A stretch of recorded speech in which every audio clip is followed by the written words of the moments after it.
Muy buenas tardes a todos y bienvenidos a este su podcast dominical Tonight in the Main Event, donde compartimos con creadores de contenido, personas dentro del negocio, para hablar acerca de sus pay-per-view favoritos y aquellos que de alguna manera u otra lo ayudaron a crecer como fanáticos. Esta semana tenemos una edición súper especial. Vamos a estar hablando acerca de uno de los primeros pay-per-views que no fueron parte de WCW o de la WWE, sino de una compañía mexicana, la compañía AAA. Estamos hablando acerca de When Worlds Collide. Y para hablar de este pay-per-view, tengo una persona que, si usted ha visto la gran mayoría de los títulos de casi todas las empresas de Puerto Rico, y de inclusive de Estados Unidos, Ecuador, Sudamérica, Japón, Mundial, pues tiene que pensar en una sola persona. Y estamos hablando acerca del hombre de Collection Spot y también de Wrestling Attitude TV, donde también tira sus buenos editoriales. Estamos hablando del gran Rigo Ventura. ¿Cómo estamos, Rigo? ¿Todo bien?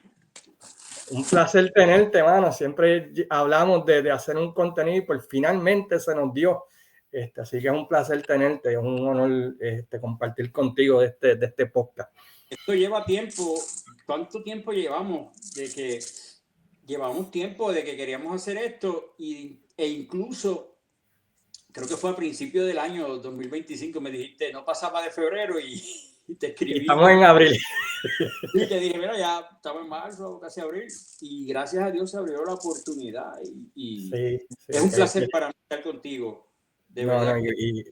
Igualmente te respeto un montón, me encanta ver tus posts en Facebook tirando una o dos líneas que dicen más que quizás una columna de 500 palabras. El respeto es mutuo, por eso es que yo estaba loco por este momento. Yo estaba ansioso por este momento, por compartirlo contigo. Habíamos compartido, si no me equivoco, con Picorelli. Con Pico, sí, hemos hecho, creo que hicimos 2 con Pico, si no me equivoco. Pero esta es la primera vez que estamos los dos y el respeto es mutuo porque tú me diste un cantazo de vuelta a la niñez cuando hiciste aquel programa tan bonito de las canchas, los parques. Oh, sí, las canchas las canchas de la Capitol, el documental que tuve el honor de hacer con Héctor Frodo Cabán. Lo vi 3 veces. Wow, muchas gracias, hermano, se agradece y me alegro que haya sido de tu agrado. Y si no lo han visto, pues chequenlo en la página, ¿verdad? Me llevaste a la niñez y fue algo tan bonito, tan limpio, y cuando digo limpio es el audio tan bonito, incluso porque no ves que uno está afuera y el viento, ¿verdad? Sí. Pero no, en este caso no, todo fue como si hubiera sido un estudio y todo. No, gracias. Tuve mucha ayuda y gracias a Dios, ¿verdad? Pues fue del agrado de mucha gente. Así que si no lo han visto, las canchas de la Capitol es el episodio 200 desde los territorios. Pueden chequearlo aquí en la página de YouTube o también, ¿verdad? Pues en la página de Wrestling Dome. Cuando te abordé para hacer este podcast, te dije, mira, ¿qué pay-per-view te gustaría hablar? Y me mencionaste rápidamente When Worlds Collide. ¿Qué es lo que te llevó a decir este pay-per-view? When Worlds Collide, y te había también mencionado Collision in Korea. Es correcto, sí. De la WCW. Por la sencilla razón de que cuando hablamos de pay-per-views, ¿verdad? Hoy día son los Premium Live Event. Sí. Para nosotros los menos jóvenes que somos clásicos, era pay-per-view. Sí. Yo sabía cuando tú has tenido invitados y yo sabía que te iban a traer pues, pay-per-view de la WWE, pay-per-view de la WCW, y a mí siempre me gusta pensar diferente a todo el mundo. Me gusta salirme de la vía, y When Worlds Collide, cuando los mundos chocan, es un pay-per-view que a mí de pequeño, aquel 6 de noviembre de 1994, aquel domingo, captó la atención de un jovencito que estaba hambriento por lucha libre, y captó mi atención. En aquel entonces no se tenía redes sociales, la única forma de tú conocer sobre otros talentos, sobre otras empresas, era por revistas o si se colaba algún video del extranjero, que era difícil. Y yo recuerdo que como yo era fan de WCW, yo veía todos estos programas Syndicate, es como se le dice, ¿verdad? Syndication, sí, Worldwide Wrestling, el Power Hour, creo que era uno, todos esos shows. Chris Cruz, que era uno de los que anunciaban las carteleras en el Control Center, recuerdo que mencionaban, había un espacio que le dedicaban a este pay-per-view porque la producción de este evento fue la producción de WCW. Es correcto. WCW, en otras palabras, WCW ayudó a AAA en este evento. Y yo tengo un Mandela Effect. Yo siempre, cada vez que hablo de este evento, siempre digo cuando los dos mundos chocan, y no es cuando los dos mundos chocan, es cuando los mundos chocan. Sí. Porque también recuerda que hay una película en el 1951-52 que se llama también así, cuando los mundos chocan. No Worlds Collide, sí. Y el nombre fue exacto para las historias y para el escenario. Y lo vamos a ir escudriñando mientras hablamos. Exacto. Algo interesante de este pay-per-view que pueden ver en YouTube, está en YouTube, así que tratamos de hacer un pay-per-view que la gente pueda ver también, si no, nunca han tenido el chance de verlo. Es que estuve buscando información y Eric Bischoff estaba tratando de encontrar una deficiencia en el mercado, ¿no? Estaba tratando de buscar algo que él pudiera utilizar en su guerra contra WWF que quizás no se estaba trayendo al mercado en aquel tiempo. Y él escucha, ¿verdad? Pues de esta empresa en México, ¿no? Que acababa de empezar, que se había desligado de la CMLL, que se llamaba AAA, y que tenía un roster de talento bastante joven y que tenía un roster, ¿verdad? Pues que estaba causando mucha noticia, ¿no? Alrededor del mundo, especialmente en los tiempos de los newsletters, que era cuando están empezando a adquirir. Y decide, ¿verdad? Pues juntarse con AAA y con otro promotor que se llama, lo tengo aquí apuntado, para no mentir aquí con el nombre, se llama Ron Scholar, quien era un promotor de música y de lucha libre, y era el promotor que traía los eventos de AAA a los Estados Unidos, porque Antonio Peña pues no tenía licencia de promotor, conseguía un promotor de ciudad, básicamente lo que se conocía en la época de los territorios, y era este tipo que se llamaba Ron Scholar. Por eso que en el video tú ves que dice AAA y en el medio dice IWC. IWC, porque ese era el nombre de AAA en Estados Unidos. O sea, cuando ellos luchaban en Estados Unidos, lo hacían bajo IWC. Es como decir, IWC era una subsidiaria de AAA, pero realmente es AAA en Estados Unidos. Exacto, con la licencia de promotor de este señor que se llama Ron Scholar. El plan original era hacer un evento entre ambas compañías, WCW y AAA, pero por alguna razón se decidió pues mantenerlos separados y solamente exponer a lo que fue los luchadores de AAA, que en aquel tiempo pues estaba en su apogeo, ¿no? Por decirlo así. Yo estaba en la universidad y podía verlos por Galavisión, que era el canal donde transmitían tanto CMLL como AAA. Y yo nunca he sido muy fan de AAA, para serte sincero, nunca me ha gustado mucho. Pero han habido dos periodos que sí me hice fan, y este fue uno de esos periodos, ¿no? Con los Gringos Locos, Perro Aguayo, La Parca estaba entrando en su apogeo, que aquí hizo. Ese fue uno de los pocos años que sí me interesó más AAA que CMLL, porque yo soy más fanático del consejo. ¿Qué te iba a preguntar? ¿Lo pudiste adquirir por pay-per-view cuando salió? Sí, porque el costo del pay-per-view era menor que lo que costaba el de WCW y WWE. Y entonces se me hacía fácil convencer a mi mamá de, mira, llámate a este número para que me pidas esto. Y como las películas eran, en pay-per-view las películas eran $3.99. Sí, me acuerdo, sí.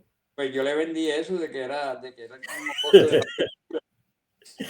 El bill, pero nada, en aquel entonces creo que eran como $19.99 o $29.99, pero en aquel entonces del equivalente a quizás hoy 60, 70, si entramos en la inflación. Y para mí fue, imagínate, yo chiquito, no chiquito, no era un niñito, bueno, sí era un adolescente. Y para mí era un fiestón, un festín, porque tú no tenías pay-per-views mensualmente. No, era la WWE cada cuatro meses tenía uno, y WCW básicamente era más o menos lo mismo, ¿no? Cada 4 meses. WCW, exacto, tenían un poquito más, pero lo complementaban con los Clash of the Champions. Clash of the Champions, que eran cada 3 meses en TBS, y eso era como un pay-per-view, ¿no? Ajá, y exacto. Era una chulería. Pero este pay-per-view de AAA, yo no lo vi en el momento, yo lo vine a ver cuando salieron los resultados, que todo el mundo estaba hablando de la lucha en pareja. Se convirtió en uno de esos eventos de tape trading que todo el mundo quería tenerlo, ¿no? Y creo que después lo vendió AF Video, que ahí fue que yo conseguí mi copia. Y claro, está crecido en leyenda a través de todos los años, ¿no? Y todavía hasta el día de hoy es considerado uno de los top 5 pay-per-views en la historia para mucha gente. Y casualmente fueron solo 5 combates. Sí, que para aquel tiempo estaban acostumbrados a la WWF y WCW a meternos 10 luchas, ¿no? Pero aquí en 2 horas nos metieron 5 combates, pero 5 combates que sabrosos. Sí, muy bueno. Pues vamos a hablar un poquito de los números antes de entrar de lleno en el pay-per-view. Como mencionó Rigo, fue celebrado, ¿verdad? Pues el 6 de noviembre del año 1994 en el Los Angeles Memorial Sports Arena, en Los Ángeles, California. Tuvo una asistencia de 13,000 personas, un lleno total para ese evento, lo cual era algo increíble porque en el 93 y 94 WCW y WWF no metían para eventos así 13,000 personas. Y aquí estamos hablando de ese mercado hispano apoyando, ¿verdad? Pues esta empresa latina, y metieron 13,000 en Los Ángeles. Las ventas de pay-per-view también fueron muy buenas, casi 100,000 ventas de pay-per-view, lo cual es excelente, considerando que otra vez era un producto nuevo, no estaba WCW, no estaba WWF, pero mucha gente quería ver algo diferente. Eric Bicho tenía razón, había una deficiencia en el mercado, ¿no? De algo diferente para la gente. Y eso nos lleva, ¿verdad? Pues a la cartelera. La primera lucha. Hago un paréntesis, Los Ángeles Memorial Sport Arena fue donde también se celebró WrestleMania 7. Sí, el famoso WrestleMania donde lo cambiaron, ¿no? Porque había que un intento de bomba. Exacto, pero fue en ese mismo venue, en ese mismo lugar, 3 años antes. ¿Cuál fue la asistencia? ¿Me dijiste 13,000 cuánto? Sobre 13,000 personas, lo único que pude conseguir para WrestleMania 7 fueron 16,000, o sea, 3,000 más, pero estamos hablando de estamos hablando de la empresa de Estados Unidos, ¿verdad? Y que una empresa o un grupo externo que no tenía presencia de televisión alrededor de toda la nación, te meta 13,000 fanáticos, o sea, 3,000 menos, eso es más que bueno. Y que te venda casi 100,000 ventas de pay-per-view a través de todos los Estados Unidos es un número increíble para otra vez. Y estamos hablando de una época donde la WWF estaba corriendo house shows en lugares de 2,000, 3,000 personas de asistencia.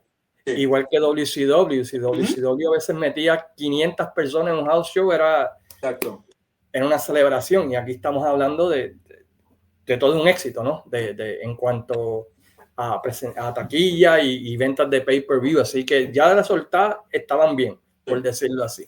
De hecho, derrumbaron Los Ángeles Memorial Sport Arena, ya no existe, lo derrumbaron en el 2016. No sabía eso, fíjate, yo pensé. Ahí donde jugaban los Clippers, ¿verdad? Los Ángeles Clippers. No, los Clippers yo creo que siempre han jugado en el Staples con los Lakers. Pero el Staples no lleva tanto tiempo, ¿no? No sé. Me bajaste con una que no me había preparado. No, dame chequearlo aquí rapidito, disculpa. Vamos a chequearlo aquí rapidito Sí, los Clippers jugaron, los Clippers jugaron del 84 al 99. Ok, y después se cambiaron al Staples Center con los Lakers. Con los Lakers, y ahora tienen su propio estadio, si no me equivoco, ¿no? sí, el más costoso va a ser no sé si ya se estrenó, pero entiendo que es el más costoso de todos los arenas de baloncesto. Wow. Hay chavos, hay chavos. Mucho dinero. Ahora, yo me imagino cuánto costará una Coca-Cola allí dentro. Tiene que costar como sus 15 pesos. Si acá en el Rosemont Horizon, para mí siempre, que es el All-State Arena, una cerveza te sale de 14 pesos. Ahí te tiene que salir más cara. Sí. So, hay que tener, como dicen por ahí, ¿verdad? Pues bastante chavos para poder Sí. ir para allá. Sí. So, la primera lucha fue entre Mascarita Sagrada y Octagoncito contra Espectrito y Yerito Estrada. Una nota interesante de esto, no sé si lo sabía, es que, ¿cómo te digo? El Octagoncito también luchó en la WWF con el Mosaic. Y Max Mini y Nova, pues los dos, ¿verdad? Pues es que también han hecho de Octagoncito, también fueron, ¿verdad? Pues Mascarita Sagrada en la WWF. So, ellos, ese tipo, ese muchacho de la máscara ha corrido por par de. Y Espectrito era el torito, no el torito que andaba con Eddie, con los matadores. El torito en el 97, cuando trajeron luchadores mexicanos. Sí, para el Royal Rumble del 97, para esa época mayormente. Y para ese entonces hubo un momento en que trajeron a este luchador, el Torito, que yo creo que estaba luchando como Max Mini, que de hecho un pay-per-view que me recuerdo es Ground Zero de septiembre del 97, creo que ahí en ese evento estuvo la lucha, el Torito contra Max Mini. Sí. Y el Torito era Espectrito. Interesante. ¿Y qué te pareció esta lucha? Estos cuatro también yo creo que lucharon en Puerto Rico, ¿no? En un momento u otro, si no me equivoco. Meses antes en aniversario 94, ellos fueron a Puerto Rico. Exacto. Tuvimos el chance de ver a estos mismos luchadores, ¿no? En la isla. Pasados por todo, y era la lucha en pareja. Ellos Mascarita Sagrada y Octagoncito sufriendo porque Espectrito y Yerito Estrada eran un poquito más altos. Y ese Yerito Estrada, mira que era un sinvergüenza de verdad. Abusaba con ellos. Y yo decía, pero ese Yerito Estrada, ¿será enanito o es un nene? ¿Sabes? Porque era sí, es porque estaba en el límite, ¿no? 2 pulgadas más y era un luchador normal. Yerito Estrada podía luchar con Rey Misterio. Yo creo que era una lucha pareja, básicamente. Pero una buena lucha para comenzar. Yo diría una lucha de exhibición, básicamente, sí. para empezar a calentar motores. Y para presentar, para dejarle saber a la gente que están comprando el pay-per-view, mira, este producto es totalmente diferente a lo que están acostumbrados a verlo, ¿no? De hombres grandes. Aquí te ves estos enanitos que saben hacer estas movidas que quizás los hombres grandes no pueden hacer y te envuelven de otra manera, cuentan la historia de otro tipo de manera, ¿no? Pero súper entretenida y que envolvieron a la fanaticada. Es raro encontrar una lucha de minis que sea mala, en mi opinión. Era buenísima. Y no era la misma, ellos no te hacían la misma lucha, a pesar de que estaban casados en todos lados, luchando en todos lados, pero ellos no te hacían la misma lucha, no era la misma secuencia. Ellos de verdad te cambiaban. Sabían venderte una lucha distinta para que así el que viniera a ver dijera, no, mira, no es como la que hicieron la última vez, mira, trabajaban muy bien. Exacto. Antes que se me olvide, los comentaristas pues eran Chris Cruz, que era comentarista de WCW, y es el debut, ¿verdad?, de Mike Tenay en televisión, que luego lo conocimos en WCW, ¿verdad?, como el experto de lucha mexicana, y luego pues en TNA, ¿verdad?, y que el profesor Mike Tenay, ¿verdad?, porque el tipo sí sabía, era bastante conocedor, ¿verdad?, de la lucha mexicana. La siguiente lucha, mano, me trajo unas memorias tan espectaculares porque fue cuando yo para ese tiempo fue que yo vine a descubrir a Rey Misterio y a Psicosis, que que cambiaron el juego, ¿no? En cuanto a lucha libre se refiere. Y es la lucha en pareja entre Fuerza Guerrera, Luis Piccoli, que aquí estaba luchando, ¿verdad? Como Madonna's boyfriend. Y Psicosis contra Rey Misterio, que aquí no es Rey Misterio que conocemos hoy en día, es un chamaquito 17, 18 años, 19 años. Y Heavy Metal y Latin Lover, que es el que conocemos hoy en día, ¿verdad? Como presidente de la AAA. Ahorraste, compadre. Sí, y el hombre que tiene un podcast súper famoso, ¿verdad? Y aquí todavía eran bastante novatos, básicamente todos los que estaban aquí. ¿Qué te pareció esa lucha? La denominada batalla de respeto, así era como se buildió ese combate, la batalla de respeto. Y como bien mencionaste, es un Rey Misterio, que hoy día la leyenda que es, ¿verdad? El Hall of Famer. En aquel entonces era un jovencito de 19 años, flaquito. Y tenemos un joven Latin Lover, que Latin posiblemente podía llevar como 2 años de profesional. Heavy Metal, jovencito. Psicosis y el gran veterano Fuerza Guerrera. Pero de ese combate, lo que siempre capta mi atención cada vez que veo este pay-per-view y esa lucha es Madonna's boyfriend, Luis Piccoli. Sí. Yo amo a Luis Piccoli, Dios lo tenga en la gloria. Es que Luis Piccoli, de hecho, era miembro de los Gringos Locos. Y Luis Piccoli, fíjate, en México Luis Piccoli era considerado como si fuera un super heavyweight, porque Luis Piccoli era grande. Para los estándares de México era bastante grande, sí. Y estaba en una buena condición. Y Luis Piccoli él se vivía el personaje y él sirvió de base para que Rey Misterio Jr. volara. Sí. Volara. Y te digo que su trabajo fue hacer lucir a Rey Misterio. Él hizo lucir a Rey Misterio como algo, porque recuerda que las movidas en aquel entonces de Rey Misterio era algo innovador que no estábamos acostumbrados a ver ni en Puerto Rico ni en Estados Unidos. Exacto. Entonces, al ver este jovencito brincando, haciendo las huracanranas y todo, uno se queda como que, pero ven acá, ¿qué es esto? Mira ese muchacho haciendo esa cosa y mira, se va a escocotar, se va a matar. Entonces, a esto le sumas también un Heavy Metal que estaba en su apogeo, que también hacía sus brinquitos y su movimiento.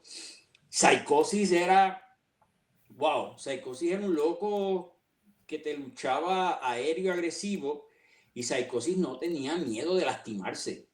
No, tipo...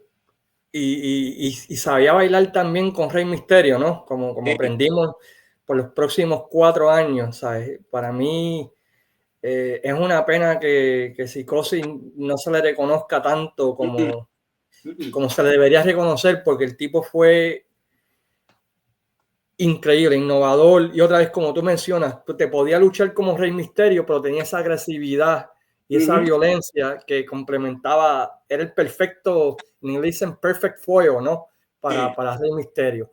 En una parte de la lucha, Piccoli agarra a Rey Misterio y lo tira contra la fanaticada, como 4 ropes, en un spot que después lo vimos con Kevin Nash. Pero esta lucha estuvo entretenida de principio a fin. Todavía tú podías ver que Latin Lover todavía no estaba un poquito verde.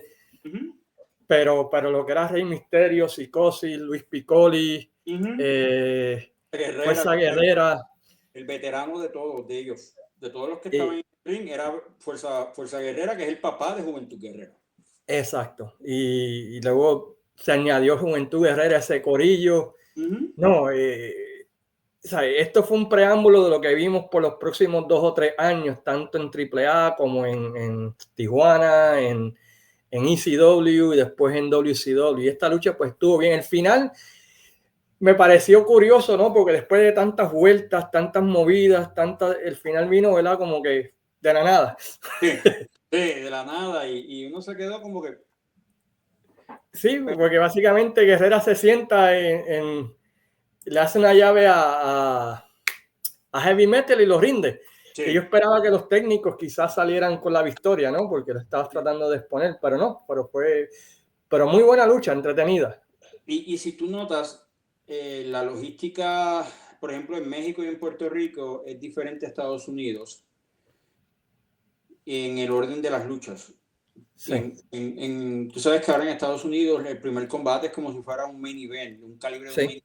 Entonces el segundo y tercero es para bajar un poco revoluciones para después prepararnos para... Para las grandes. Aquí es lo contrario, aquí empezaste con la de nanitos para calentar, luego viene esta para seguir calentando Exacto. y movernos a la tercera. So, ese combate, ese segundo combate de la noche fue también muy bueno. Me gustó Muy también. bueno, muy bueno. Y otra vez, lo hicieron, pero como tú mencionas, tenemos esta próxima estrella, que es Rey Misterio. Vamos a hacerla brillar. Todos se sacrificaron, ¿no? Para darle la luz a Rey Misterio, quien iba a ser pues la cara, ¿no? Y eso también es algo que muchas veces no se ve hoy en día, ¿no? De que construyen una lucha para hacer brillar específicamente a alguien porque saben que el dinero está ahí, ¿no? Y yo creo que eso es algo que hace falta en el negocio hoy en día, ¿no? De tú poder construir algo así. No sé si Cosas tú... de la vida que, ¿cuánto? 8 o 9 meses después de este evento, estaban ellos en ECW ya luchando. Psychosis, Rey Misterio, Eddie Guerrero. Sí. Y en 2 años estaban ya, en 1 año y medio estaban en WCW, abriendo carteleras en pay-per-views y estableciendo el modelo, ¿no? de lo que es la lucha libre hoy en día, porque mucho de lo que vemos hoy en día viene de ahí, ¿no? De ese feudo de Misterio y Psicosis y de todos esos luchadores que construyeron, ¿verdad? A AAA. Y Luis Piccoli a los 8 o 9 meses estaba debutando en WWE como Radford, creo que era el nombre. Yeah, Brad Radford. Y después brincó a WCW. Sí, como Scott Hall, como si fuera alcahuete. El Lucky de Scott Hall. Pero lamentablemente a Lapper no pudimos ver mucho de Spicoli por sus problemas, sus demonios que tenía, ¿no? Y es uno de esos talentos que uno dice contra, que hubiese pasado, porque él era perfecto para ese Attitude Era, para ese tiempo del 96 al 99, le hubiese caído perfecto para se eso. prestaba para lo que fuera, se prestaba para lo que fuera y exacto, los demonios, sus personal demons e incluso creo que cuando a un muerto, ya cuando estaban haciéndole la autopsia, en el esófago le encontraron más de 30 asomas, que todavía el cuerpo no las había digerido. Exacto, todavía estaban como cuando te las bebes. Y es que fue la adicción a la zona y lo tenían que a veces los amigos tenían que llevarlo a pedirle la comida y darle la comida porque él estaba ido. Exacto, y no es el único luchador en este evento que padeció de eso, ¿no? Más adelante vamos a hablar de uno que, pues también, ¿verdad? Es un what if que hubiese sucedido, ¿no? Pero eso lo vamos a dejar. Después del evento. Lo vamos a dejar para después. La tercera lucha, pues él, otra vez, ¿no? La IWC tenía sus representantes, entre comillas, ¿verdad? Porque como muy bien explicó Rico, básicamente era la IWA. Pero tenían sus representantes para este evento y tenían, ¿verdad? Pues a Tucker Scorpio, Pegasus Kid, que conocemos, ¿verdad? Pues como Chris Benoit. Y para sorpresa de todo el mundo, sí, a pesar de que era de México, como que no pertenecía para nada No, ahí, que era no.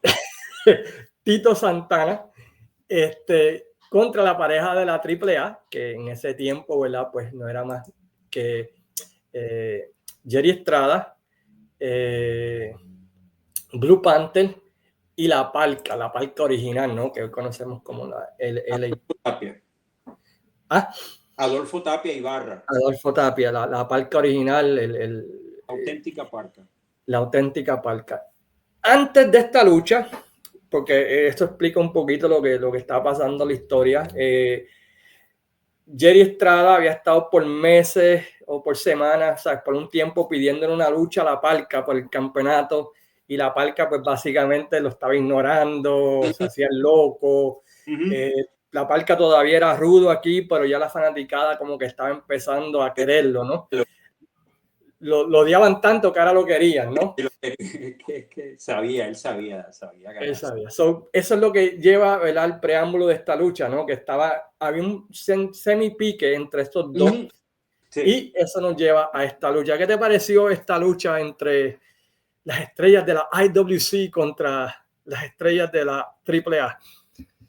Si la segunda lucha fue buena, la tercera fue volvemos, siguen subiendo la capacidad de, ¿sabes? Nos estamos bailando, empezamos a calentar el movimiento y ahora estamos ya entrando a lo grande. Y estamos hablando que aunque Tito Santana, vamos a dejarlo claro que Tito Santana es un excelente luchador, pero ya aquí Tito Santana ya estaba básicamente ya entrando en edad. Último. Sí. Exacto, e incluso en los comentaristas le dicen que él era el weak link de ese trío, y tenemos un Pegasus Kid y Tuco el Scorpio que están haciendo pareja aquí representando IWC y que estaban en su mejor momento, e incluso yo decía, pero ¿por qué ellos hacen pareja si ellos lucharon en Super Brawl 3? En un luchón, ¿qué fue eso? Ellos fueron el opening de Super Brawl 3. Entonces, volvemos. Soy un adolescente que todavía no conozco. Sí. El negocio está protegido. Entonces, yo la última vez que veo a Tuco el Scorpion en WCW, él era bueno. Y a Pegasus Kid, que era Chris Benoit, era malo. Sí. Y decía, pero ¿por qué? Este lo va a traicionar. Pero no, claro.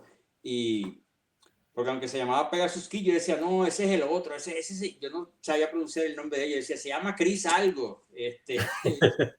Y entonces, ya aquí estamos hablando de seis personas, aquí no hay un novato, aquí hay jóvenes veteranos, y entonces la Parca, que era campeón welterweight en México, sabes que están los campeonatos de las empresas, sí, pero la Comisión de Box y Lucha también tiene sus campeonatos, que son campeonatos nacionales. Es correcto. La Parca era campeón nacional welterweight de la Comisión de Box y Lucha, y siempre haciendo sus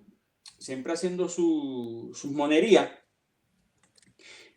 Pero aquí, de estos 6 luchadores, si yo te dijera a ti quién fue el que yo me quedé, que también captó mi atención.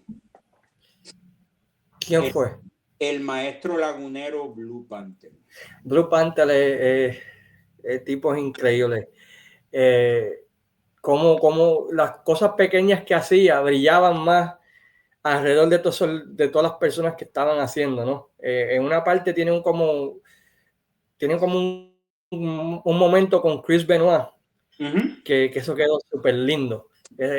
Una de mis partes favoritas de la lucha, esa, y hay otra parte entre la Parca y Tuco el Scorpio, que también la química entre ellos estaba chévere, porque tú veías como Tuco el Scorpion bailando y venía la Parca bailando también, se hacían un par de movidas, pero sí, Blue Panther es uno de los mejores de todos los tiempos. I mean, no hay duda de eso.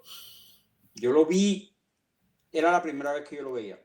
Y entonces yo estaba acostumbrado a escuchar sí Blue Demon, pero no Blue Panther. Sí, sí. Entonces cuando lo veo que con su máscara bonita azul, entonces tenía su truza y el calzoncito blanco y lo demás azul. Es una combinación diferente. Y me llamó tanto la atención que me enamoré de ese personaje. Y me gustaba también mucho Jerry Estrada. Jerry Estrada era una bestia también luchando, era buenísimo. Fue a Puerto Rico como parte de la invasión azteca, ¿verdad? Estuvo en Puerto Rico como parte de la invasión azteca. Se llamaba Jerry el Puma Estrada, era como se conocía. Y este combate, te digo, no si el anterior fue bueno, este fue perfecto.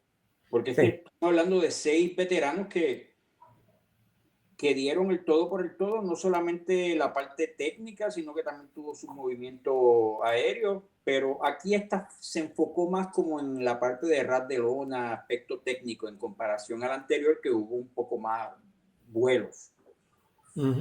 Y ojo, porque Blue Panther no termina la noche aquí. Blue Panther, hacemos un paréntesis que ahorita lo cubrimos, pero Blue Panther, ojo, porque esta no es... Su participación no termina aquí. Tiene una parte importante en atar la historia de la próxima lucha, ¿no? Para esta lucha estuvo tremenda y todo fue construyendo a la parte final, que es cuando tienen a Tito Santana afuera. Jerry Estrada, la palca por estar moneando se tarda mucho, se tira, se sale Tito Santana, le da a Jerry Estrada y ahí empiezan los problemas entre ellos dos, que les cuesta la lucha, ¿verdad? Porque termina a Chris Benoit ganando la lucha por el IWC y sigue moviendo la historia de Jerry Estrada y la palca, se ponen a pelear después de la lucha. Toda la lucha es construida alrededor de ese momento, para llevarte ese momento y darte una razón por la cual Blue Panther, la palca y Jerry Estrada pierden, ¿no? Eso fue perfecto en ese sentido de mover la historia, contar la historia y la acción en el ring. Tremenda lucha, 3x3 en este pay-per-view. Vamos bien y se va a poner mejor. y ahora nos lleva a la lucha que yo creo que, a pesar de que no era el evento estelar, yo creo que fue la razón que metió 13,000 personas allí. Y es la lucha en parejas, máscara contra cabellera, entre lo que es la pareja de los gringos locos, ¿no? Aunque era la pareja del terror, también los llamaban. Ellos como pareja son la pareja del terror. Los gringos locos era el grupo. El grupo entero. Que también estaba Luis Piccoli, Conan se unió también al grupo. Había uno que se llama Black Cat. Incluso... Y había otro. Y ese fue el primer grupo, el stable, o el primer grupo grande que hubo en México. Triple A. Que llegó... La historia es una que yo digo que en Puerto Rico todavía funcionaría, ¿no? Tienes a un luchador que nació en México, Eddie Guerrero, que su papá hizo una pareja histórica junto con El Santo, la pareja atómica, llega a México y empieza a hacer pareja con el hijo del Santo, ¿verdad? Y entre esta figura llamada Art Bar, que empieza a decirle a Eddie Guerrero, tú sabes que el Santo pacó a tu papá y el hijo del Santo te está pacando a ti, mira lo que está haciendo, y va haciendo esa cizaña por semana tras semana, hasta que en una lucha en pareja el Santo comete un error, le da a Eddie Guerrero y Eddie Guerrero, ¿verdad? Pues se une a Art Bar y traiciona a México entero y es un vende patria y se pone todo de Estados Unidos. Dígame. Porque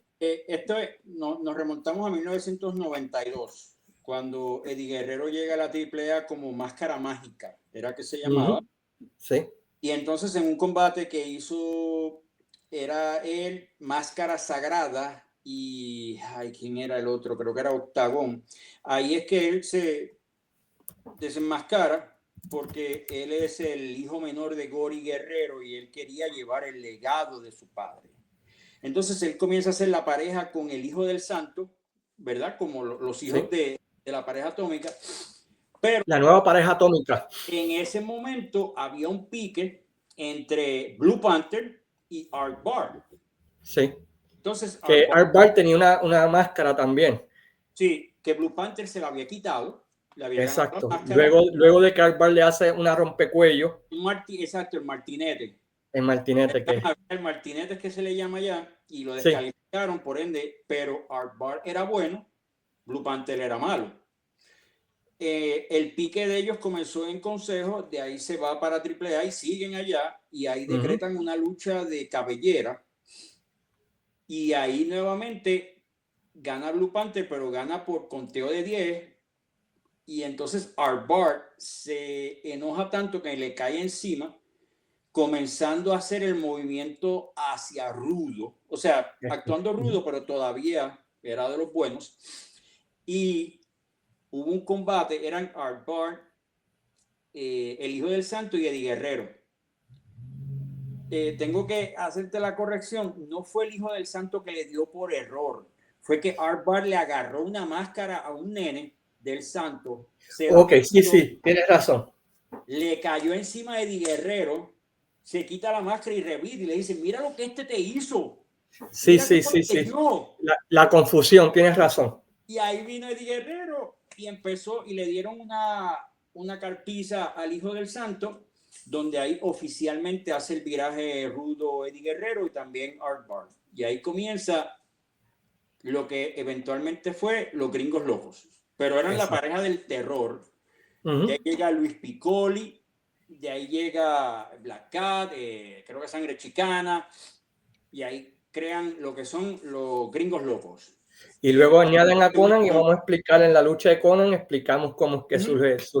Pero sí, tienes razón, tienes toda la razón, Río. Lo que pasa es que él tenía la máscara del Santo. Y como esto pasó hace tiempo, y es bien difícil conseguir un video limpio de eso, porque los videos a veces uno los ve y apenas se ve o se escucha el audio.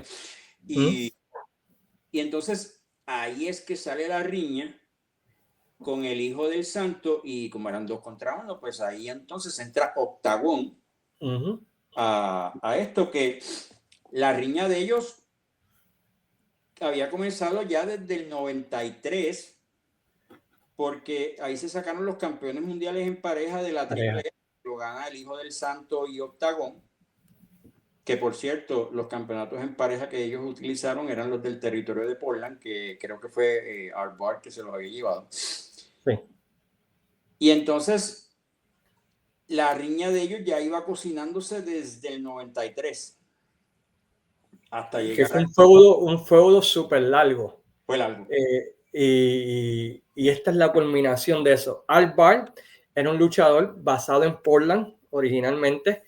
Es el hermano de Jesse Bart, hijo de uno de los promotores, Sandy Bart, de aquel tiempo. Él básicamente había sido baneado de luchar en Estados Unidos porque él se declaró culpable de haber violado a una niña de 19 años. Y básicamente, a pesar de que tenía un personaje que se llamaba Beetlejuice, que basado en la película, que era súper popular ese personaje y que él tenía un carisma increíble, pues debido a esa situación con la muchacha de 19 años y que también falló una prueba de droga y no se lo informó a nadie, y pues nadie quería tocarlo. Era una persona, un coche en los Estados Unidos hasta ese momento que llega esta lucha, ¿no? Y va a México y allá pues se establece como una estrella. Y llega a esta lucha, ¿verdad? Pues donde pues era 2 a 3 caídas. La lucha libre mexicana pues tienes que planchar a los 2 para que la caída cuente, que es diferente a lo que estamos acostumbrados aquí en Estados Unidos. O sea, no solamente puedes planchar a Rigo, tienes que planchar a Rigo y a Luis Cuevas para que cuente la caída, básicamente. Cuando él lucha en pareja.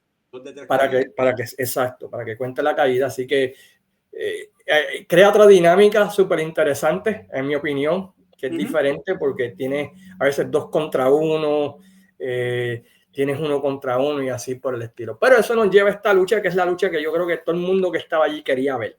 Esta lucha sí era la lucha que trajo Build the House. ¿Y qué te pareció esta lucha a ti? Y cabe señalar que la pareja del terror traía a Luis Piccoli como el second, que vendría siendo el manager básicamente. Y la pareja del Hijo del Santo y Octagón tenía a Blue Panther. A Blue Panther, que tenía una historia con Art Bart. Art Bart. So, ahí eso se va a dar en el final de esta lucha, ¿no? Hay ¿cómo se dice? Un recibo de algo que ocurrió que para el fanático de AAA lo hubiese entendido bastante bien, ¿verdad? Exacto. Y vamos a entrar de eso. Pero México, la lucha en sí, ¿qué te pareció? Las riñas en México son casi eternas. Sí. O sea, esa riña de Arbor y Blue Panther iba a seguir independientemente de ellos estuvieran contra el Hijo del Santo y Octagon. Aquí es donde vemos cómo Arbor aplica el Frog Splash. Ese famoso Frog Splash que Eddie Guerrero luego popularizó. Aquí es donde Arbor hace ese Frog Splash en el aire que parecía un sapo, exacto. Sí. Porque Arbor era bien delgadito, era fibroso, pero era delgado. Y el brinco que él dio fue impresionante, que incluso en el DVD que había salido de Eddie Guerrero en el 2004, Eddie Guerrero explica que de ahí fue donde él se la robó, o no, la tomó prestada. Arbor fue el que él vio aplicándola y como parecía un sapo en el aire, pues ahí él entonces lo adopta. Y esta lucha fue muy buena, incluso el del que tú eres bien fan, Dave Meltzer. sabía que me iba a tirar esa, sabía, la estaba esperando. Le dio 5 estrellas a este combate y es la primera vez que una lucha de AAA recibe las famosas 5 estrellas de Dave Meltzer. Eso cuando significaban algo, no como ahora que cuando se las significaban algo, cuando Dave Meltzer tenía dignidad y respeto. O sea, sí, no exacto. que se ha vendido como una... Anyway. Exacto. Y ese tema para otro podcast. Exacto. Entonces, tú sabes que Pro Wrestling Illustrator tenía sus awards anuales. El Wrestling Observer también tenía sus awards anuales. Y la pareja del terror fue la pareja del año en el Wrestling Observer de 1994. Y todo eso es por el brinco de este combate. Sí. O sea, así de majestuoso y apoteósico fue para colocar a esta pareja que básicamente eran unos nadie a manera de externos, no en México. Exacto. Pero para los que no conocíamos, básicamente eran unos nadie, ¿verdad? Porque no los conocíamos, no teníamos, estábamos ignorantes hacia ese grupo, hacia ese producto. Y mira cómo llegan a robarse el espacio, no a robarse, sino a ganárselo a ganárselo a cojones, como dice uno. A cojón, y yo estoy seguro que ellos ni siquiera pensaron, mira, ¿sabes qué? Vamos a hacer una lucha 5 estrellas. Ellos simplemente hay un público que vino a vernos, tenemos un pique, vamos a sacar aquí lo mejor que podamos. Y esa primera caída con Al Bali Guerrero, con ese carisma, enojando a la gente, haciendo trampa, cada vez que los técnicos iban a hacer el comeback, venían y sacaban algo para parar el comeback. Esa primera caída setea toda la demás lucha, ¿no? Porque lo hace ver como un imposible que los técnicos puedan ganar. Exacto. Se vistió a la pareja del terror como dominante desde el principio, al nivel de que yo estaba nervioso, yo decía, le van a quitar las máscaras porque es imposible que ellos le ganen a estos dos. Sí, tú ves esa primera caída y tú dices, o sea, no hay manera. Planchó al Hijo del Santo y a Octagon, o sea, y fue de una forma dominante. Sí. O sea, que no hubo ninguna duda de que ellos ganaron esa primera caída bien. No, eso yo lo veía, mira, se acabó esto y estos dos con la vestimenta de la bandera de los Estados Unidos, estos van a ganar. Y me gustó que en ese momento, entre la primera y la segunda caída, como que Eddie Guerrero y Art Barr y Spicoli estaban como que burlándose de la gente, ¿no? Echándole más chispa a la gente y la gente, ¿verdad? Pues más enojada, ¿verdad? Por lo que acaban de ver. La segunda caída a mí me sorprendió un poco. Yo pensé que duraba más, pero fue bastante rápida. Con Octagon básicamente, ¿verdad? Pues haciendo el Superman Combat. Porque a Octagon se lo llevan lastimado. Creo que fue... Por eso fue la tercera caída. En la segunda caída, Octagon se limpia los dos. Exacto. Lo que es la tercera caída. Exacto. Entonces, que ahí es que donde se ponen... Que ahí no se pone la cosa buena, ¿verdad? Porque está empate, los próximos que pierdan se van. Pero recuerda, Y esa tercera caída está en la madre. Octagón y el Hijo del Santo están machucados, básicamente. Es como que sí, ganaron la segunda, pero la ganaron de suerte. Es como que están extendiendo la agonía. Era como uno lo veía. Sí. Y en Y la tercera caída viene Al Bart y ejecuta el martinete en octagoncito y aquel hombre estaba muerto. y aquel hombre estaba muerto, se lo tuvieron que llevar y se quedó el Hijo del Santo solito. Contra los dos, para bildear aún más la historia. Y eso es algo que yo extraño de la lucha libre antigua, cómo te vendían una movida como la más devastadora del mundo, que si te la daban, hasta ahí llegaba. Y en México la rompecuello, el martinete, como le llaman, la habían elevado tanto a una llave tan prohibida. Que estaba prohibida por la televisión. Que si te la hacían, tú morías. O sea, tú no te levantabas. Tanto la rompecuello como el tombstone, ambos. O sea, se le conoce martinete a, me imagino, entiendo que a los dos, porque realmente es lo mismo, lo único que la posición del oponente. Y ahí fue donde cuando yo vi que se llevaron octagón, yo dije, ay, pero Barlo plancha, básicamente, ¿verdad? Se elimina octagoncito que están ahí como media hora llevándoselo en camilla. Y está el Hijo del Santo contra los dos. Que no daban indicio de cansancio. No, que estaban, olvídate, y tenían a Luis Piccoli afuera. No, Luis Piccoli también. Que tú decías contra, aquí fue. Y de repente se ata una historia de 3, 4 años, básicamente, ponerle 2 o 3 años. Se revive el pique y se nos olvidaba que había un second.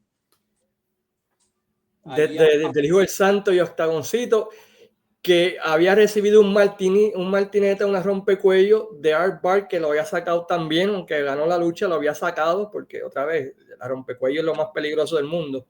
Y mientras el Santo está afuera, ¿qué sucede, Rico? Ahí entra el maestro lagunero y aplica el martinete a Art Bart, ¿verdad? Pues? Sí, Art Bart. Art Bart, obviamente. Y se muere también. Y se muerto. Y aquí ni se mueve. Las cosas y ahí entra Santo, lo plancha, se queda, atan la historia, ¿no? Eddie Guerrero fue el que lo traicionó al Hijo del Santo, son los últimos dos combatientes y están ahí luchando y back and forth. Y finalmente, cuando menos se lo espera, el Hijo del Santo, 1, 2 y 3, a Eddie Guerrero. Y aquello se quería caer y aquello fue bonito, hermoso, porque ataron tantas cosas juntas en esa historia, ¿no? Tienes la revancha del Santo por la traición de Eddie, Blue Panther cobra su venganza contra el Bar, le callan la boca a los americanos, viva México. Viva México y a raparlos ahora. Y empiezan, ¿verdad? Mientras tienes otra historia que has buildeado, porque tienes la revancha de Art Bart contra Blue Panther, por Blue Panther costarle. Tienes quizás a Octagón contra Art Bart también, ¿verdad? Por la rompecuello, Octagón. Tienes un par de historias y puedes tener otra historia entre Eddie Guerrero y el Santo. Aunque ganaron los buenos, todavía tienes un par de cositas que puedes sacarle. Y ahí le vuelan la cabellera a la pareja del terror. A la pareja del terror, para el beneficio, ¿verdad? De todo el mundo y todo el mundo feliz, contento. Eddie Guerrero y Art Bart en shock, ¿verdad? Porque perdieron su cabellera y eso nos lleva, ¿verdad? Pues al evento estelar, donde otra vez es una historia de años, ¿no? Perro Aguayo contra Conan tenía una máscara, el Perro Aguayo fue quien se la quitó, ¿no? Lo que sucede con Conan y Perro Aguayo es idéntico a la riña de Blue Panther y Art Bart. Es una riña que ya venía de tiempo. Conan pierde la máscara contra el Perro Aguayo, pero cabe señalar que Conan era bueno y Perro Aguayo era malo, era rudo. Perro Aguayo era rudo, que quería abusar de Conan siempre porque era el jovencito. el nene lindo de la compañía que estaban empujando por los ojos y nariz como la próxima estrella. Sí, y estos señores tuvieron combates largos. ¿Qué sucede? Al pasar los años, Perro Aguayo pasa básicamente a ser bueno. Sí. Y lo decimos porque él como que aún siendo bueno todavía mantenía su estilo rudo. Porque había un enemigo que estaba naciendo en AAA, que eran los Gringos Locos. Sí. ¿Verdad? Entonces, Conan está...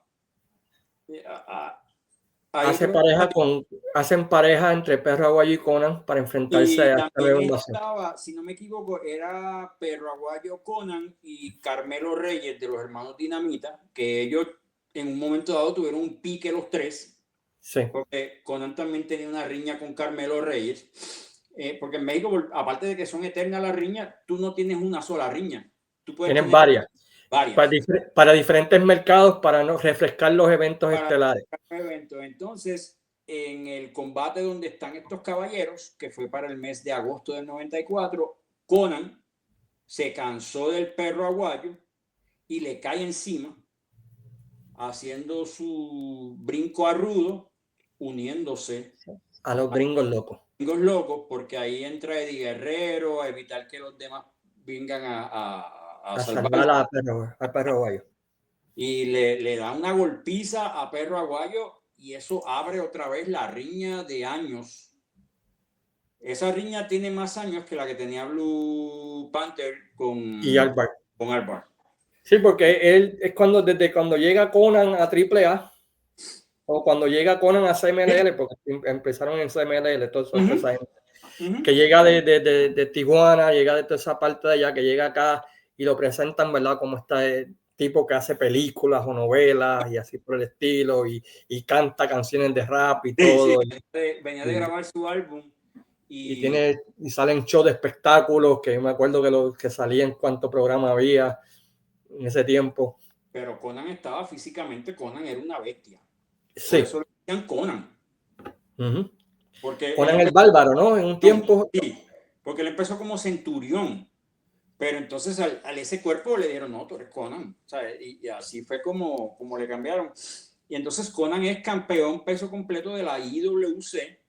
Sí. Y también tenía otro campeonato que era de la UWA, que se llamaba el Double Power Cup, que traté de buscar información de eso y no pero conseguí. No hay mucha, ¿no? No encontré nada. Y lo malo de UWA es que todos los campeonatos eran el mismo diseño, no sabes cuál es cuál. No contrataron a Collection Spa para hacerlos diferentes. Por ese tiempo yo estaba haciendo los de cartón y de latas de galletas. Entonces el combate es en jaula. Sí. Y esta lucha en jaula, ya la fanaticada estaba borracha, había bien bebido, la sangre estaba caliente luego de ver la última lucha, así que la fanaticada estaba, y pasan ciertas cosas aquí, ¿verdad? Que la razón por la que digo que la fanaticada estaba ya, que puedes entender por qué Capitol siempre hace las luchas estelares antes del intermedio. Sí. Entonces, de aquí es la referencia al nombre del evento, cuando los mundos chocan. El mundo, o sea, cuando Conan y Perro Aguayo chocan. O sea, a base de esta riña es que básicamente utilizan este nombre de referencia, porque volvemos, estamos hablando de una rivalidad de años. Como si lo traducimos a los 90 o los 80, estamos hablando de Carlos Colón contra Abdullah de Buche, básicamente. Como si estuviéramos hablando de Carlos Colón y Abdullah. Buen punto.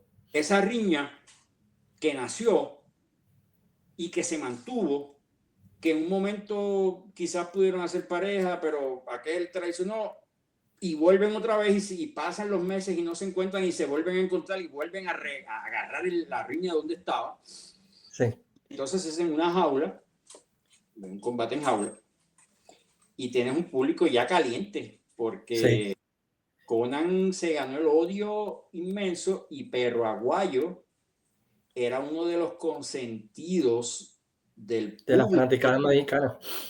porque la pela que le habían dado, más Perro Aguayo era un señor que tú, obviamente la experiencia, como ese señor que un rudazo se pasa básicamente a Babyface sufrido, que hace que la gente se olvida que en un momento dado fue un rudo despiadado.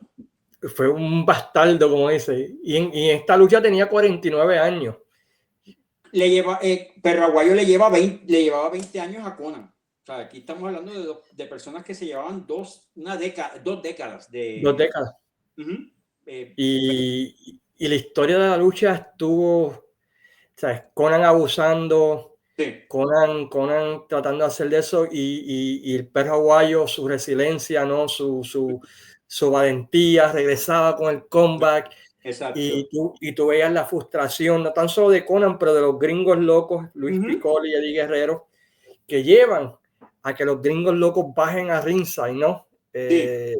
Japado ya, Guerrero. Rapado, Eddie Guerrero, Albar no salió, pero No.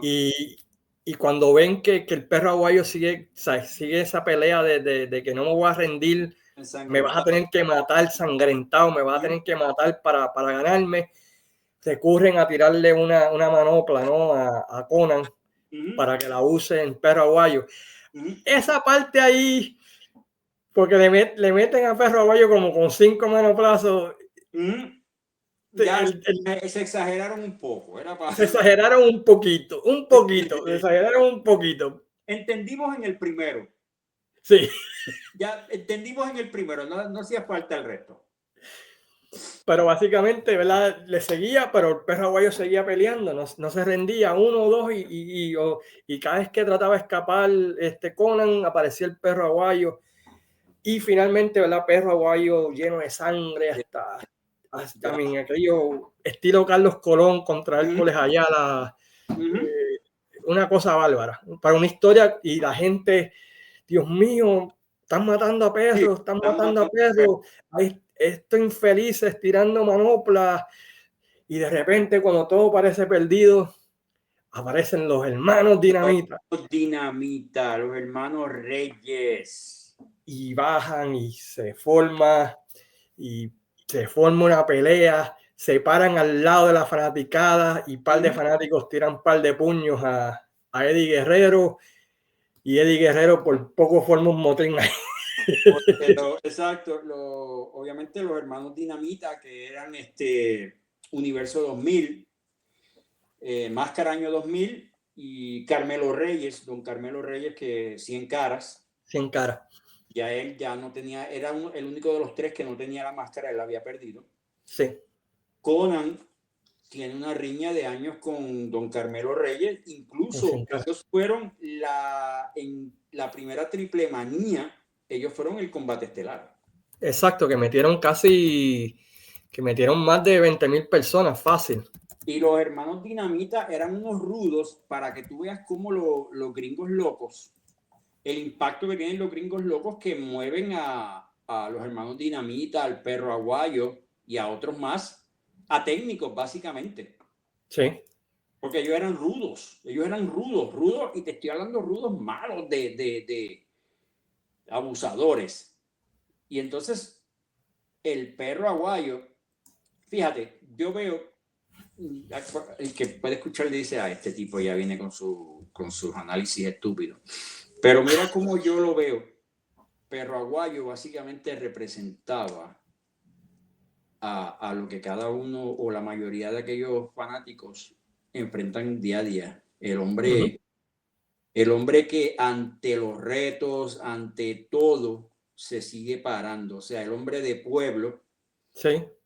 El hombre de pueblo, el hombre que tiene que aguantar insultos, el hombre que tiene que aguantar las injusticias de la vida, el hombre que trabaja por poner la comida en la mesa.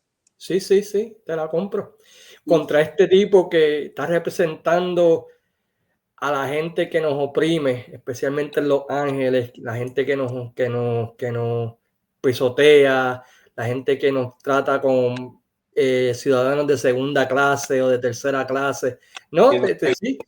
Sí. Que nos traicionó también, tú sabes que los traicionó.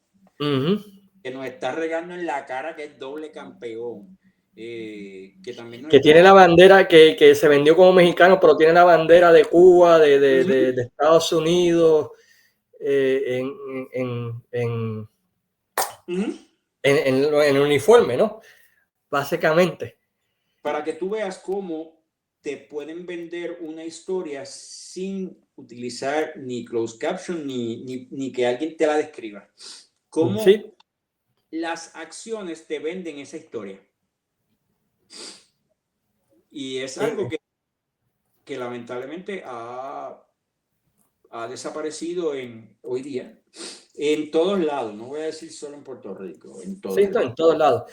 El feudo, con la razón que los hermanos Dinamitas, como tú mencionaste, estuvieron en la primera lucha de Triple Manía, que era una lucha de retiro, el que perdía se retiraba, donde metieron, está chequeando aquí, entre 48,000 a 50,000 personas en la Plaza Toro de México. Así que estamos hablando de una rivalidad de dinero.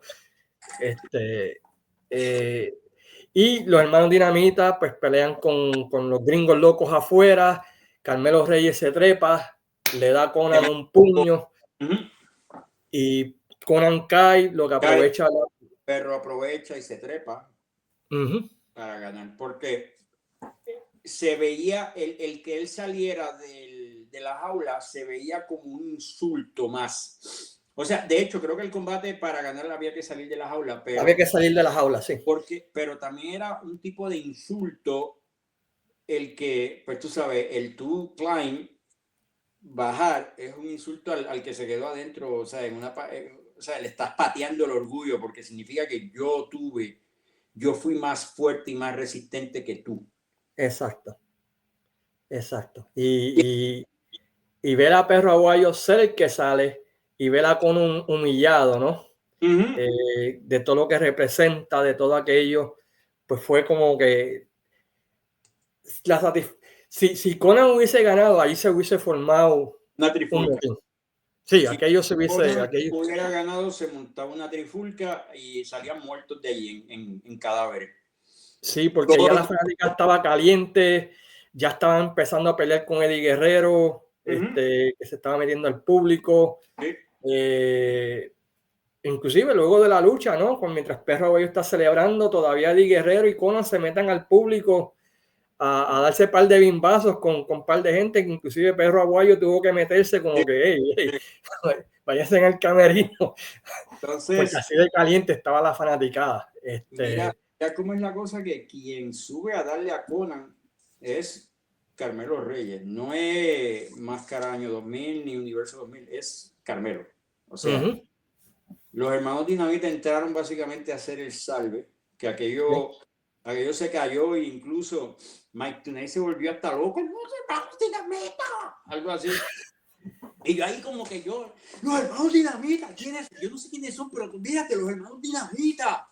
Sí, porque estaban rescatando un abuso tan despiadado que le estaban metiendo a Perro Aguayo, porque estaban abusando de él.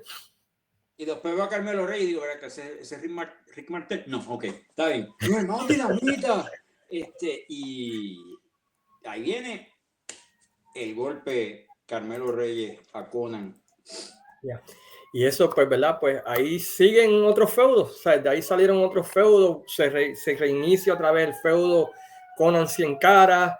Eddie Guerrero, ¿verdad? Pues, pero muchos de los feudos que salieron de ahí no se pudieron dar. No. Debido a que 17 días después, el gringo loco mayor, por decirlo así, Art Barr, es encontrado, ¿verdad? Muerto, ¿no? Luego de una sobredosis por uso de drogas. Y es interesante que durante ese tiempo, pues luego de esta lucha, pues tanto la WCW como la WWF querían contratar los servicios de la pareja del terror, ¿no? Porque, como tú bien mencionas, se robaron el show y todo el mundo dijo, wow, ese hit lo pueden traer a la caja. Y vieron el carisma de Art Barr, el carisma de Eddie Guerrero, que llevaba años y años tocando la puerta en Estados Unidos y nunca nadie se la quería dar. Y de hecho, cuando él va a ECW, Eddie Guerrero, si ves, él tiene la indumentaria, el gear de él es el de los gringos locos. De los gringos locos al principio, no fue hasta que llegó a WCW después, no, pero esta lucha fue el trampolín de Eddie que necesitaba, porque él llevaba ya desde el 89 tratando de entrar a las dos empresas americanas y hay una famosa lucha de él con Terry Funk, que Terry Funk quería que llegara, pero lo veían muy chiquito, muy latino, muy de todo, ¿no? Y esta lucha fue la que lo catapultó, ¿no? Al Eddie Guerrero que conocemos hoy en día. Y le dio un aire a Conan para volver a probar suerte en los Estados Unidos, porque tú sabes que él había fue Match Moon. Y entonces esto pues le abrió las puertas a él ahí la ECW. Fíjate cómo Paul Heyman fue un poquito más visionario, porque Paul Heyman rapidito se lo llevó para ECW. Se llevó a todos, se llevó a Rey, se llevó básicamente a Psicosis, a Conan, a Rey, a Eddie. Si quieres decir Pegasus Kid también, ¿verdad? Se lo llevó porque entonces por aquí apareció después también Malenko, aunque no estuvo en ese pay-per-view, pero andaba en la misma juntilla con Guerrero. En el mismo grupito.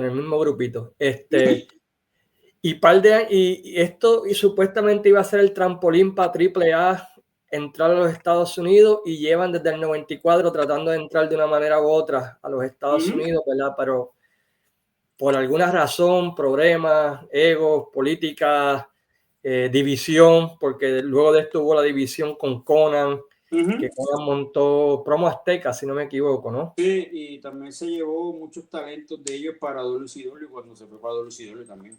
Y se llevó a WCW, luego de eso WCW trató de hacer su propia compañía hispana. Ricky Santana luchó ahí, Fidel Sierra. Está en YouTube ese piloto.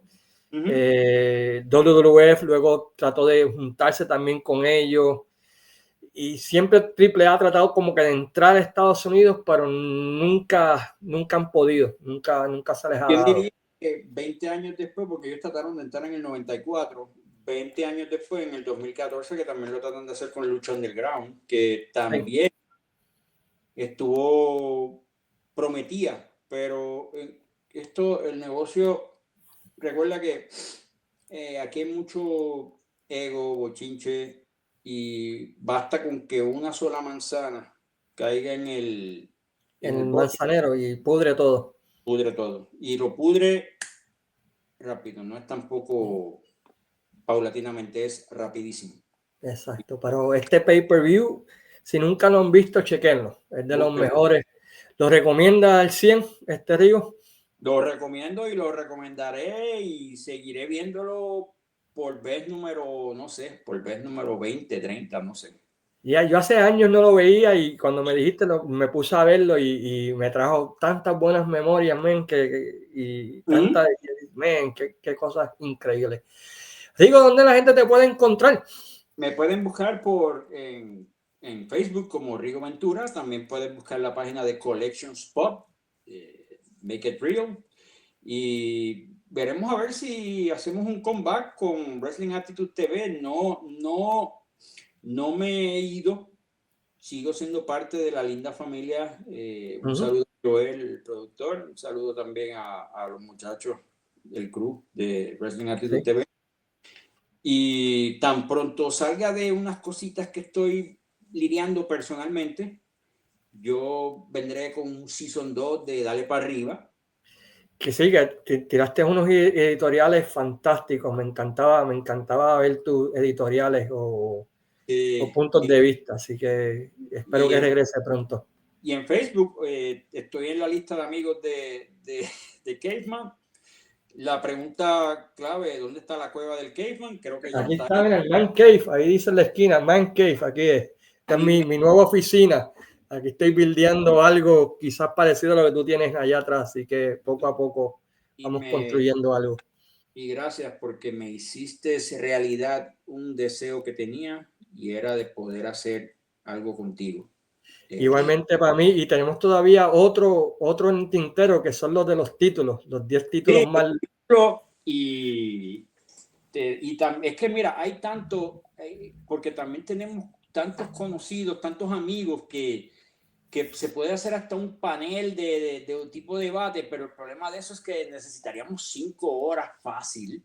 Sí, hacen ¿cómo es que le llama Pico? ¿Con claves que le llama Pico? Con claves, sí, porque recuerda que tenemos mentalidades distintas, ¿verdad? La mano tiene 5 dedos y los 5 son distintos, pero son necesarios, ¿verdad? Exacto. Y entonces hay unos puntos que tú ves que yo no los he visto, como viceversa. Y entonces yo me divierto tanto porque no solo comparto lo que sé, sino también absorbo de ustedes. Ok. Igualmente, cuando yo veo hay cosas, yo he aprendido que a veces dos cosas pueden ser ciertas, porque se miran de diferentes puntos de vista. Y no es que esté uno en desacuerdo y otro de acuerdo, las dos cosas son verdad. Y es interesante ver a veces, yo digo que todos los días uno aprende algo. Sí. Y ver un punto de vista que tú digas, no lo pensaba así, pero es cierto, ¿sabes? Y quizás, y eso es lo bonito a veces de un debate cuando es real, no un debate, ¿verdad? Por sacar views o por sacar likes, sino un debate real de puntos de vista. Estoy loco, y si algún día me necesitas en darle para arriba, aquí estamos para servirte. No, yo te digo que para mí ha sido un enorme placer desde que hablamos por primera vez allá en el año 2022, porque es por medio de nuestro gran amigo Ahmed, porque yo recuerdo que siempre me decía, no, que Caveman, y yo le decía, ¿quién rayos es Caveman? El hombre ha sido fiel conmigo por los pasados 20 y pico de años que nos llevamos conociendo, y una buena persona. Sé que está pasando por un par de cosas de salud, pero me alegra verlo ahora en su nueva faceta de caballero de The Night. El caballero sí, que ese es el gimmick ahora.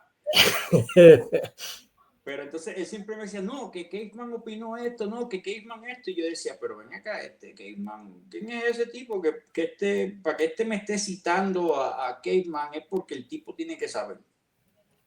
Y ahí fue donde creo que fue yo que te hice el friend request, y ahí creo que te envié un mensaje, mira, yo soy amigo de Ahmed y qué sé yo, y casualmente Ahmed te había hablado de mí. Sí. Y ahí comenzó una gran amistad que para mí de verdad la valoro mucho. Igualmente, te respeto y valoro un montón, y me encanta ver tus one-liners en Facebook, y sé que cada vez que veo que tiras algo de Dave Mercer me empiezo a reír, porque hemos tenido esa conversación en privado un montón de veces. Que de verdad te digo, ese trabajo que estás haciendo desde los territorios, que está, tú sabes que personas como José Chaparro, que siempre en su programa cita. Sí, no, y lo agradezco un montón.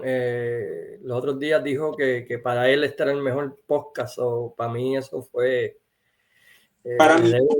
Para mi gusto, desde los territorios es un podcast que usted tiene que escuchar sí o sí, porque es no solamente ir hacia el pasado, volver a vivirlo, sino también es aprender. La forma bonita en como ustedes lo venden es exquisito, al igual que, y creo que te lo había mencionado, el trabajo que también está haciendo Jesús.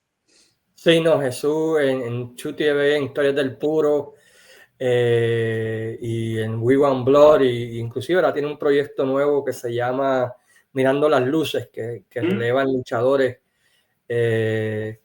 No, Jesús es donde yo quiero llevar a más gente, que vayan, que nos alejemos tanto de las reacciones y tantas cosas, y hablemos de otras cosas. Y si yo pues soy el que cogió el paso adelante, pues fantástico, pero yo creo que se puede hacer más en el mundo de contenido, más allá de simplemente pues reaccionar a la última cartelera, o reaccionar al último bochinche, o así por el estilo. Son lo que Por eso siempre trato de decir que mi contenido es diferente o trato de hacerlo diferente a todos los demás por ese Y no aspecto. es para todo el mundo tampoco. E incluso me gusta mucho la dupla que haces con Jesús. Ustedes dos se acoplan tan bien que cuando veo que es algo de ustedes, yo rapidito lo escucho. Porque sé que no solamente voy a absorber conocimiento, sino que también me van a llevar a esa era. Y es lo que ese es el pago mío cuando alguien me dice, gracias a ti chequeé esta promoción o chequeé esta lucha. Y espero que es lo que me digan cuando digan, gracias a ti, Arrigo, pude chequear este pay-per-view, ¿no? Porque para eso se hace, es como lo veo yo. Y Jesús es mi compueblano. He escuchado eso, sí, escuché eso, así que... Jesús, mira, 3 grandes glorias que ha tirado, no, 4 grandes glorias que ha tirado el pueblo de Atillo. Estéfano, Jesús, el Olímpico y este servidor. Ahí está, cuatro glorias grandes. Porque José Chaparro el Mount Rushmore de Atillo. Porque José Chaparro se autoproclama atillano porque él pues, se mudó allí en un momento, pero no, nosotros no. El pueblo no lo consideran. No, lo mandamos parecido. Parecido. Bueno, Rigo, Rigo, pues muchas gracias otra vez por unirte a gracias por sacar este pay-per-view tan diferente que me encantó y continuo éxito, ¿verdad? Con Collection Spot, Wrestling Attitude y con tu familia y que se mejore todo, ¿verdad? De salud y todo lo demás. Otra vez muchas gracias por todo. Y a todos aquellos que nos escucharon y sacaron tiempo para escuchar esto, pues muchas gracias. Y nos despedimos, ¿verdad? Como decía ese gran prócer Joaquín Padín, hijo, diciendo sayonara. Sayonara. Amigos, cuídense, mi gente.